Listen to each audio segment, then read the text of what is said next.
अगर हम सांसद होते तो राहुल गांधी के साथ यहाँ ना आते, मिस्टर ज्ञानेश कुमार गुप्ता साहब से मिलते और अपनी बातों को रखते मुस्तैदी से कि चुनाव आयोग जो है वो इतने निचले स्तर पर गिरकर काम ना कभी किया है और ना कभी करेगा। चुनाव आयोग ने कोई षड्यंत्र करके छाट के बीजेपी के फेवर में वोटर तो बनाए नहीं। राहुल गांधी और विपक्षी दल जब तक के हिंदू मुस्लिम के ध्रुवीकरण के मक्कड़ जाल में फंसे रहेंगे, केंद्र की सत्ता भूल जाए। कैसे आग बबूला हैं आप राजनीतिक उथल पुथल पे?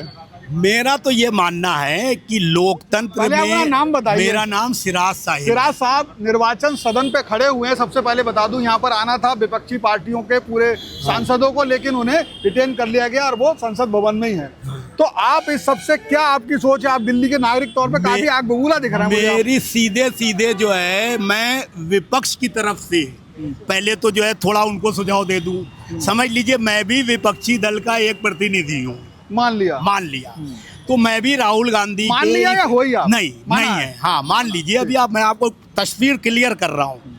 तो हम कभी भी अगर हम सांसद होते तो राहुल गांधी के साथ यहाँ ना आते, परेड ना निकालते, मार्च ना करते। सुनते रहिए, हम सीधे एक प्रतिनिधि मंडल बनता, जो उस प्रतिनिधि मंडल के साथ जो है Election Commission of India mister Gyanesh Kumar Gupta साहब से मिलते और अपनी बातों को रखते मुस्तैदी से और कहते कि ये जो आपने हमें ज्ञापन दिया है या प्रोफार्मा दिया है एफिडेविट की शक्ल में, सर इसकी ज़रूरत नहीं है, क्योंकि ये जो कागज़ आपने दिए हैं ये आपके ही कागज की बात। आप जो वोटर लिस्ट जो राहुल गांधी ला रहा है उसकी बात करो, जो एफिडेविट है उस पर आपका ये कहना है। हाँ, तो वो एफिडेविट की ज़रूरत इसलिए नहीं है। अगर मान लो हम किसी थाने में रिपोर्ट लिखाने जाते हैं एसएचओ के खिलाफ कि इसने मेरी रिपोर्ट नहीं लिखी, इसने हमें परेशान किया या हमें प्रताड़ित किया या एक रात हमें थाने में रखा, तो उस एसएचओ की जांच एसीपी लेवल का आदमी दूसरा करेगा।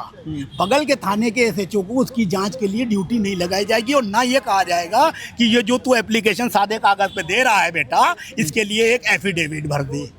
ये तो हास्यास्पद है, पहली चीज़। और दूसरी चीज़ ये है कि एक चुनाव उसमें न्यायिक व्यवस्था में एक चीज होती है सो मोटो, स्वतः संज्ञान। चुनाव आयोग ने स्वतः संज्ञान नहीं लिया। और एक होता है सेल्फ एक्सप्लेनेटरी, स्वतः प्रमाणित। तो राहुल गांधी के पास जो इतना बड़ा गड्ढा है, बंच है, वो स्वतः प्रमाणित हो रहा है क्योंकि वो राहुल गांधी ने अपने घर में नहीं बनाया। आप काफी मुझे गहराई से बात करने, मैंने समझने की कोशिश की। आप भी पुराने समय से चुनाव देख रहे हो।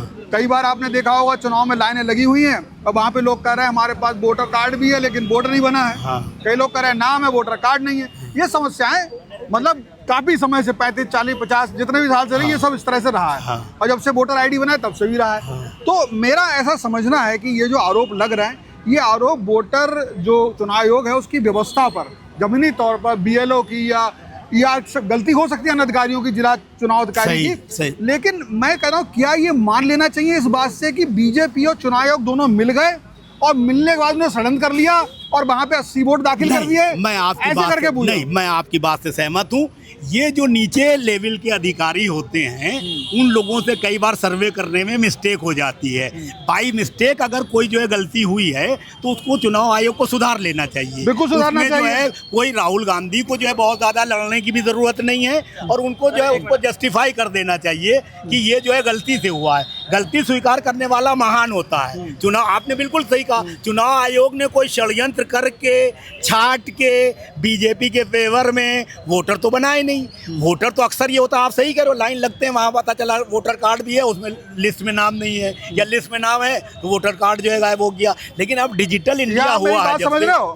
मैं ये कहना चाह रहा हूँ, दर्शक भी समझ सकते हैं कि मैं ये नहीं कह रहा हूँ वोटर में वोटर आईडी वोटर गलत बने हैं या ज्यादा बने हैं, ये सब हो सकता है और हुआ होगा। तभी चुनाव आयोग भी विशेष पुनरीक्षण कर रहा है। भाई उसको खुद पता है कि गड़बड़ है, पिछले सालों में गड़बड़ रही है, इसीलिए वो बिहार में कर रहा है। ठीक है, सवाल ये है कि मेरा सिर्फ ये कहना था, क्या ये षड्यंत्र आपकी नज़र में ये बीजेपी और चुनाव का मिलकर षड्यंत्र है या एक मानवीय गलती है? मानवीय गलती है, इसका रेक्टिफिकेशन होना चाहिए, षड्यंत्र नहीं है। अभी आपसे ही बात करते हैं, क्या षड्यंत्र है बताइए? क्यों गलती एक जगह हो सकती है, बाय मिस्टेक एक जगह हो सकती है। जहाँ जहाँ इलेक्शन होती है षड्यंत्र निचले स्तर पे या बीजेपी हुआ गठबंधन हो गया? भैया ऊपर स्तर पे देखिए, नीचे वाले की कोई औकात नहीं है। अगर आप मानते हो ऐसा? बिल्कुल नहीं, ऐसा मैं इसलिए नहीं मानता हूँ। आप एक एक करके बात करो तो बात क्लियर होगी। हम ऐसा इसलिए नहीं मानते हैं कि चुनाव आयोग जो है वो इतने निचले स्तर पर गिरकर काम ना कभी किया है और ना कभी करेगा। उसकी एक जो है अपनी साख है। ये तो जो अधिकारी जांच करते हैं, जैसे जब चुनाव में वोटिंग पड़ती है तो स्कूलों के टीचरों की ड्यूटी लगा दी जाती है, जो सरकारी कर्मचारी होते हैं उनकी ड्यूटी लगा। अरे यार, डिबेट थोड़ी हो रहा। आप इस बात से डिबेट कर लो फिर, जब कर रहे हैं तो क्या दिक्कत? आप इस बात से इंडिकेट कर सकते हैं कि जो वीडियो होती है इलेक्शन कमीशन के पास, वो 40 में डिलीट क्यों कर रहे हैं? अरे हम आपको बताएं, अब हमारी भी सुनो आप। हाँ जी। चुनाव आयोग जब बीएलओ से वोट बनवाता है ना, हाँ। तो हर पार्टी के लिए बीएलए की व्यवस्था करता है। हाँ, ठीक है। हर पार्टी, यानी कि अगर एक बार 4 राज्य स्तरीय पार्टी है, नेशनल पार्टी है, जी। तो उनसे कहता है अपने बीएलए लाइए। जब वोट बन रहा है तो बीएलए कहाँ थे वो? मैं वही कह रहा हूँ कि जब पार्टियों हाँ, के मैं पूछ रहा प्रतिनिधि हूँ, शामिल हैं, आप मेरी बात इनको का पता ना, नहीं बीएलए को है। जब पार्टियों के राष्ट्रीय जनता दल, चिराग पासवान, जीतन राम मांझी, उपेंद्र कुशवाहा, बिहार की बात कर रहा हूँ, और यूपी में ले लो तो समाजवादी, बस्पा, और नेशनल पार्टी अलग। नेशनल लेवल के सभी के कार्यकर्ताओं को बीएलए कहते हैं। बीएलए बनाया जाता है, उनकी सहमति से बनाया जाता है। तो क्या उनकी पार्टी का कार्यकर्ता वर्कर गद्दार है, झूठा है, बेईमान है? बीजेपी से मिल गया, बीजेपी से मिल गया, चुनाव आयोग से मिल गया और उसको धांधली होने दी। तो ये एक गलत आरोप है। इसकी जांच जरूर होना चाहिए कि अगर कोई आरोप लगा है तो चुनाव आयोग एक इतनी बड़ी संस्था है, उसकी पारदर्शिता, उसकी नैतिकता, उसकी निर्भीकता तो अच्छा, एक बात और आपसे पूछता हूँ। जैसे राहुल गांधी ने एक बात कही कि भाई महाराष्ट्र में 5 बजे के बाद इतने वोट पड़े, हमने रिकॉर्डिंग मांगी, हमारा हक बनता है हम सही गलत जांच लें, वो रिकॉर्डिंग हमने नहीं दी जा रही। इसका तो जवाब क्यों नहीं दे रहा? इसका जवाब ले लीजिए। चुनाव आयोग वो रिकॉर्डिंग नहीं दे रहा। पहले रिकॉर्डिंग का पीरियड 3 महीने का था, अब की 45 दिन कर दिया गया। तो चुनाव आयोग की अपना, वो तो उसी समय से मांग रहे हैं। चलिए उसी समय से मांग रहे हैं।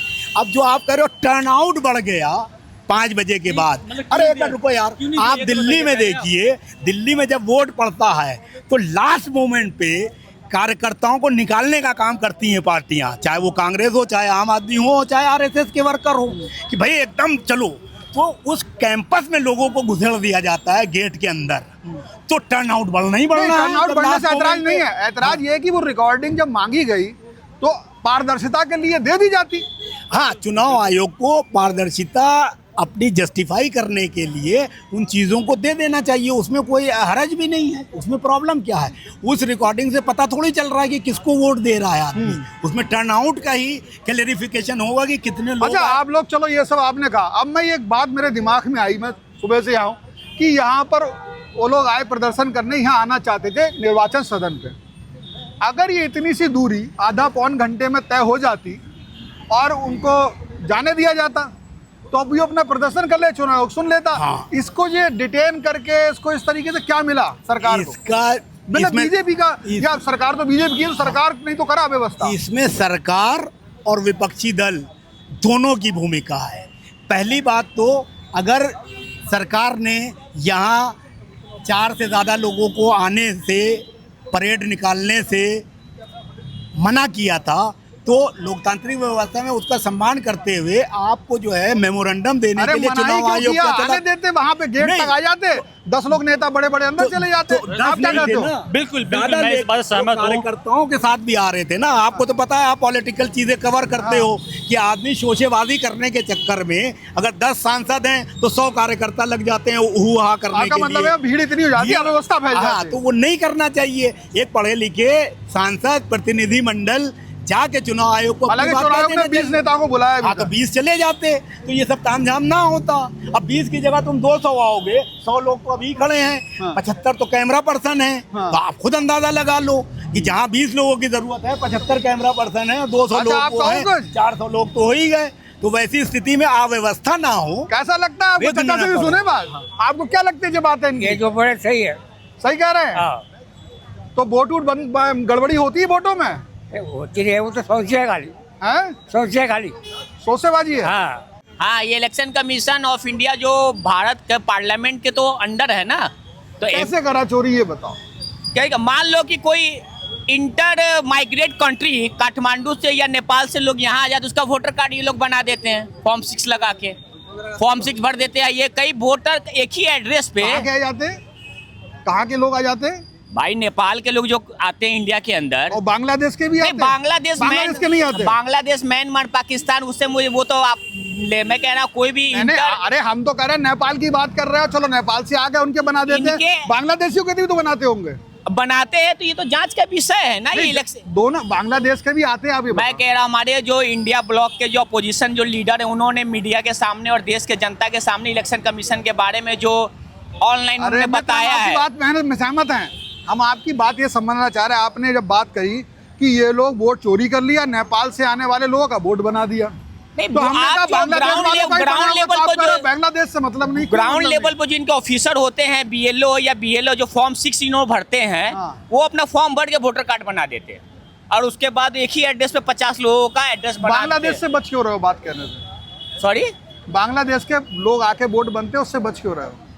नहीं, मैं उसके बारे में जानकारी है, मुझे नेपाल के बारे में हाँ, नेपाल की जानकारी है, बांग्लादेश घुसपैठियों को जानकारी नहीं, उसकी जानकारी नहीं मुझे। क्यों नहीं जानकारी ना? बांग्लादेश हो, म्यांमार हो, नेपाल हो, पाकिस्तान हो, श्रीलंका हो, किसी भी जगह से घुसपैठिए आके राशन कार्ड बनाते हैं, वो गलत है। क्यों ऐसे? जैसे एक बात हम कह रहे हैं, हम मानते हैं विदेशियों के वोट बन सकते हैं, नेपाल के ही बन सकते हैं, बिल्कुल।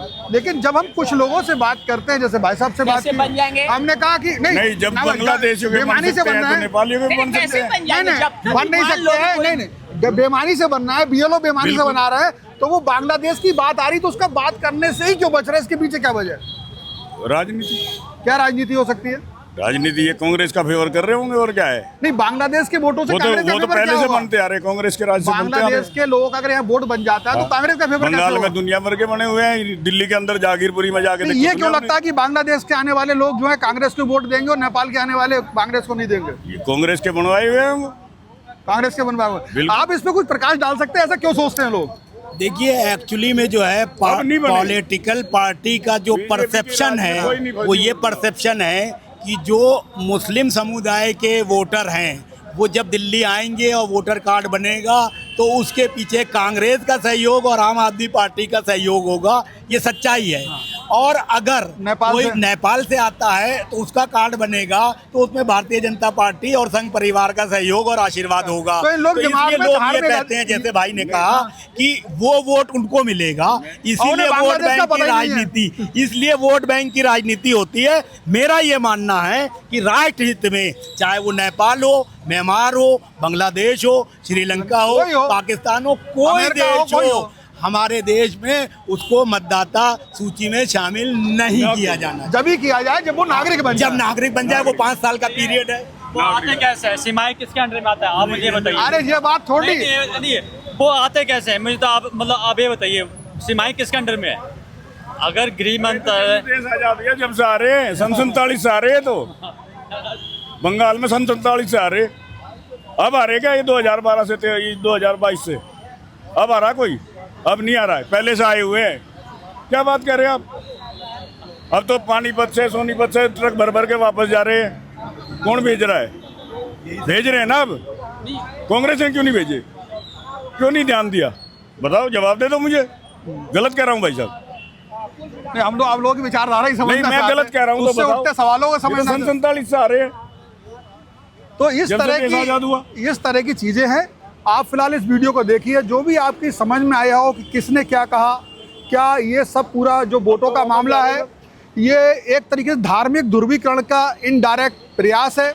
क्योंकि ये भी कहा लोगों ने, कल ये भी कहा, मैं सोशल मीडिया पे देख रहा था कि ये कह रहे थे जब राहुल गांधी ने जिस विधानसभा या लोकसभा क्षेत्र का वर्णन किया, उसमें एक भी वोट उन्होंने मुस्लिम गलत नहीं दिखाया, और ना ऐसी लोकसभा विधानसभा ली जहाँ पर मुस्लिम बहुल क्षेत्र है। वो कहीं ना कहीं दिखाना चाहते थे सारी गड़बड़ी हिंदू बहुल क्षेत्रों में हो रही है, और ये संदेश देना नहीं चाहते थे कि हमारी ये जो आंदोलन है वोट पुनरीक्षण का, वोट चोरी का, ये भाई मुस्लिमों की तरफ कतई नहीं जाने वाला, हम इधर ही कदर करेंगे। ऐसा ही है क्या? बिल्कुल ऐसा ही है। देखो, एक चीज पब्लिक को सबको पता है। आप तो मुस्लिम भी हो, तो आप मुझे बेहतर बता सकते हो। भाई, मेरा ये मानना है, राहुल गांधी और विपक्षी दल जब तक के हिंदू मुस्लिम के ध्रुवीकरण के मक्कड़ जाल में फंसे रहेंगे, केंद्र की सत्ता भूल जाए, क्योंकि पढ़े लिखे आदमी होने के नाते मैं कहता हूँ, जब तुम 80-20 के जाल में फंस गए, तुम्हें 80 की कोई चिंता नहीं है, 20 तुम्हें पूरा मिलता नहीं है, तो 80 जिधर जाएगा सरकार तो उसी की बनेगी, मूर्ख नंदन। इसलिए राहुल गांधी और विपक्ष के लोगों को राष्ट्र निर्माण की दिशा में आगे आना चाहिए, तुष्टीकरण से ऊपर उठना चाहिए, सभी नागरिकों के उत्थान के लिए योजनाएं बनाना चाहिए, भारतीय जनता पार्टी और अन्य सरकारों को बेनकाब करना चाहिए जन विरोधी नीतियों को लेकर। धर्म के चक्कर में फंसेंगे तो ऐसे ही फंसे रहेंगे, जिंदगी बीत जाएगी, बिहार के सत्ता चुनाव में नसीब बाहर नहीं के हो। आम आदमी के मुद्दे से हटके ये इनडायरेक्ट गेम ये हो रहा है। इनडायरेक्ट गेम ये हो गया। तो अभी नोट कर लो, ये वीडियो संभाल के रख लेना। बिहार के चुनाव में 2-2.5 महीने हैं, सत्तासीन एनडीए हो रहा है, नोट कर लो, ये वीडियो दोबारा चला देना। चलिए, बहुत बहुत धन्यवाद आप लोगों का बात करने के लिए। कुछ और कहना चाहते हैं? तो ये सब विचार थे लोगों के। फिलहाल इस वीडियो में इतना ही। बहुत बहुत धन्यवाद। Subscribe to One India and never miss an update. Download the One India app now.